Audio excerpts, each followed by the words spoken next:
Alright guys, Big Boy Reviews here. We got another long-awaited Cormac McCarthy book review. I'm excited here. Alright, what we're going to be talking about is the Border Trilogy's second entry, The Crossing. Now all of you as my subscribers know how much I love Cormac McCarthy, so I'm not even going to touch base on that. You already know. And my list of Cormac McCarthy books to read is so small. 3 more novels to read by this man. So I am at this point savoring them. That's why you haven't been getting too many more Cormac reviews, simply because I want to savor these.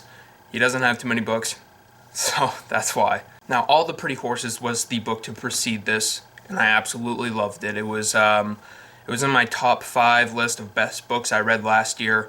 Absolutely amazing book. That one told the story of John Grady Cole and his friend Lacey Rollins. This book, The Crossing, adds another 150 pages or so onto that, so it's a bit longer, and we have a lot more to cover on a new character named Billy Parham. Now I'm going to tell you a little bit about the plot, but I'm not going to go too in-depth with it because, honestly, I don't want you to go into this. Whoever you are, any future Cormac McCarthy reader, I don't want you to know too much about this going into it, because that's the best part of reading a Cormac McCarthy book, because he's oftentimes very misleading. You want to be reading along with the character in the book and not knowing what's going to happen next. Basically, the book opens up in New Mexico. We have a family consisting of Billy Parham. He is 16 years old at the start of the book, and he has a younger brother named Boyd, who is 14 years old at the start of the book, and they have 2 parents, and they own a ranch with horses, cattle, so on and so forth. Billy starts finding ripped apart cattle out in his pastures, and he realizes that there is a she-wolf on the prowl, and basically he goes on a hunt to try and capture this thing, get it off of his land some way. He initially was going to shoot it. He traps the she-wolf, and he is by himself at this point, and he realizes that in fact he doesn't want to kill this she-wolf.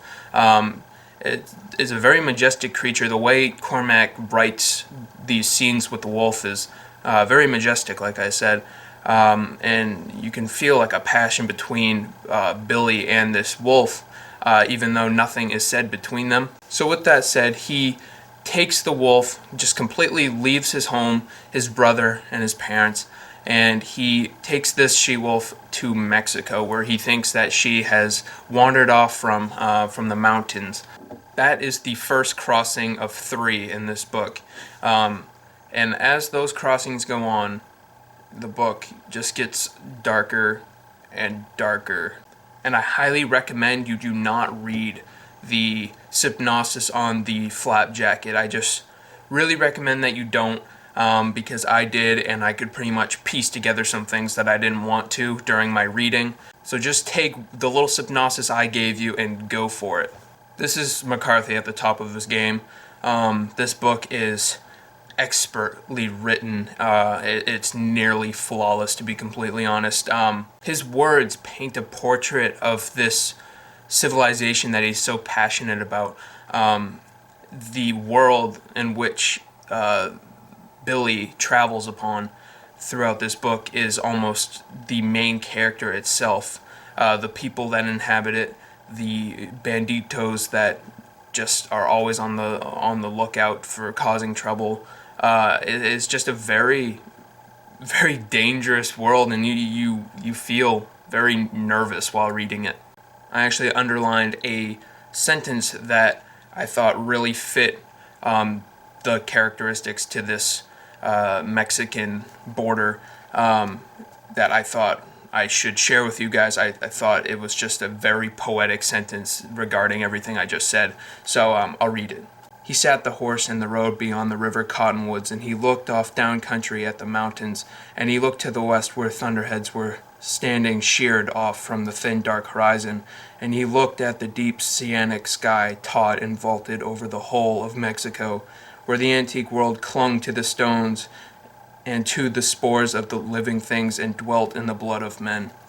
You can't go 2 pages without reading something like that in this book, and it is just awing for me to read something so well thought out. As for the characters in this book, Billy Parham, I gotta say, he's a notch above John Grady Cole from All the Pretty Horses. I loved Billy Parham. I loved his decisions.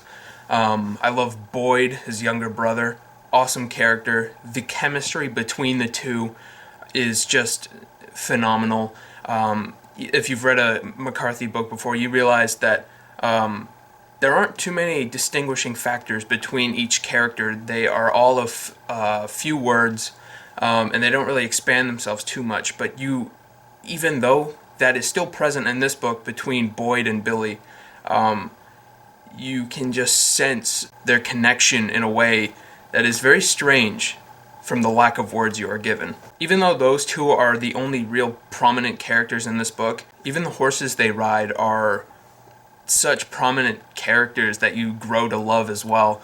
Overall, I felt McCarthy really loved his characters in this book as he wrote it. I never really felt that in a way in one of his books before, that he really genuinely cared about the characters he was writing about.